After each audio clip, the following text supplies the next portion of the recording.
by Comma Press, Saturday, May 26, 2018, 4:04 p.m. by Abdullah Abed. Twitter, @Abdullah Abed. The views and opinions expressed in this article are those of the authors and do not necessarily reflect the official policy or position of Comma Press News Agency. Afghanistan continues to remain in newsrooms, making headlines due to ongoing war, explosions, high-profile attacks, beheadings, record-high civilians death toll, severe poverty, corruption, drugs, violence against women, and so on. But amid all these misses and wretches, there are some success stories but still struggling to handle the current situation. Chief among them is Afghanistan's media sector, which draw attentions. Journalism's history in Afghanistan dates back to 19th century, when the lithography printing came from India to the country, and in 1873 publication kicked off in Afghanistan. In aforementioned year, the first periodical, named Shams-ul-Nahar, Son of the Day, issued under Soviet Jamaluddin Afghan, then broad-minded personality, coincided the Emir Sher Ali Khan's era. Shams-ul-Nahar was released just between 40 to 48 issues. Later in 1906, second periodical Sarahul Akbar, Lamp of News, came out, but it was stopped just after the first issuance. The periodical was resumed by Muhammad Tarzi, known as "Father of Afghanistan Journalism," in 1911. The Afghan journalism shaky tour continued year after year and ruler after ruler, till it took a century when in 1979 Afghanistan owned first television broadcasting during Sardar Mohammad Daud Khan presidency, who put end to the monarchical system in the country through coup d'état. After another coup d'état carried out by communists toppling Sardar Daud's presidency, and later during Mujahideen's functional fighting, Afghan media sector continued to bear the brunt of all upheavals in the country. When Taliban overran Kabul in 1996, media sector in Afghanistan was subjected to another heavy setback to endure. The regime, imposing strong restrictions on mass media, banned TV, cinema, films, and, by imposing extremely constrained measures, there was neither voice nor receiver. Sole regime-run radio and a tiny number of newspapers, fully and unilaterally dedicated to safeguard the interest of the regime, were operating in the country. This petty propaganda machine, serving only regime's interests, was narrating daily gains of Taliban against their armed opponents known as North Alliance. Even a number of high-ranking Taliban leaders deemed the press as waste of time and distracting people from religious studies, as they would prefer to read Quran rather than reading a newspaper. A then Taliban former official recalls. Regime's crackdown on using mass media extended to the houses. No one was allowed to watch even a film with his family or listen to a music, and if someone had done so he would have been subjected to their law. Regime treated journalism not as a profession which owns its principles and regularities, but as a tool exploiting it for their ambitious objectives. Moreover, Taliban imposed heavy restrictions on foreign journalists, who were provided with a list of 21 rules. All journalists coming from overseas were obligated to obey the rules in line of duty.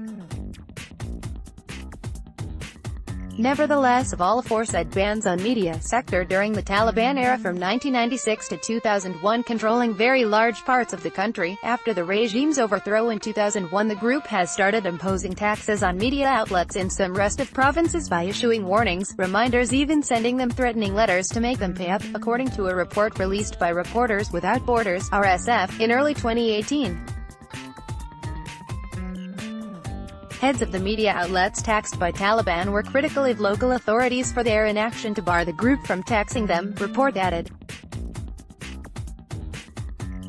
Paying to the Taliban is plus taxes that all media outlets are already obligated by law to pay to the Afghan government. The question is that how these media organizations afford to fulfill all the expenses. Due to decades of war and conflicts, Afghanistan is still suffering poor economy, which is very tangible in all sectors, and the country is extremely dependent on aids coming from donor countries, while a remarkable reduce has also been seen in aids coming from international community during the recent years. This is why that media sector has borne heavy blows, from restricting their operations to shutting down in some cases. Afghan media sector thrived unprecedentedly following the 9th of November 2001 attack, which US was pushed to interfere, and a new era started in Afghanistan. Dozens of TV channels, scores of radio stations and hundreds of press, dailies, weeklies, monthlies and periodicals emerged in media sector in Afghanistan.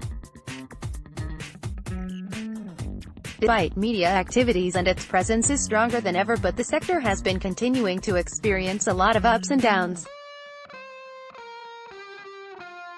Many believe that downs have prevailed the ups at some extent. While a large number of Afghan media outlets still continue struggling to survive, another huge number have been forced to shut due to lack of fund. This is not lone lack of resources mounting pressure either on Afghan media or journalists. They continue to suffer heavy losses sake of ongoing war and deliberately targeted attacks which are carried out against journalists and media organizations, whether by Taliban or so-called Islamic State militants. Due to record high rate of violence against journalists, Afghanistan is still termed one of the most notorious places for journalists in the world. A report released by Reporters Without Borders in December 2017 ranked Afghanistan third most dangerous place in the world for journalists, while now Afghanistan remains among the 5 most dangerous countries for working as journalists, including Syria, Ecuador, India and Mexico. The most recent and deadly attack on journalists was carried on the 30th of April 2018 in Kabul. 9 journalists were killed and 7 more wounded in the attack that ISIS claimed responsibility for. First explosion was carried out by a suicide bomber on a motorbike in Police District 9 in Shash Darak, a heavily guarded neighborhood in Kabul. The second explosion followed the first one 15 minutes later when crowds of reporters and first responders had taken to the scene. Second suicide attacker reportedly had posed himself as journalist and blew himself up among the reporters covering the scene of first explosion. On the same day but in a separate incident in Southern Coast Province, another journalist working for BBC Pashto service was shot to death by unknown gunmen. Latter provincial governor announced that his murderers had been arrested and soon will be put to trial. Just 5 days before the deadliest attack on journalists in Kabul, another Afghan journalist, Abdul Hanan Argand, working for Kabul News TV channel, was gunned down by unknown armed men in Kandahar province on April 25. In January 2016, a Taliban suicide bomber drove his car loaded with explosives into a minibus, shifting employees at production company serving for Tolo TV, the country's largest media group, from work to home. The attack took lives of 7 employees, all of them from extremely poor families. Taliban had warned Tolo TV on October 2015 that they would target the network, accusing it releasing falsely reporting that insurgents had raped female students during their capturing of the northern city Kunduz.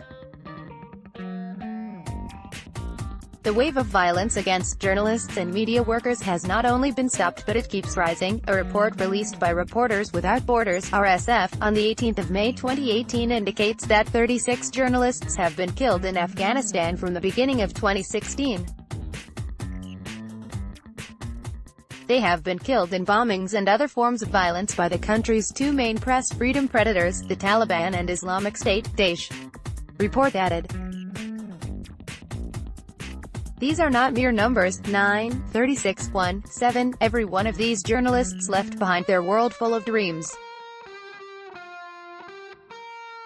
Some of them left behind their fiancé, some of them left behind very young kids, some of them left behind the dreams they had for their future.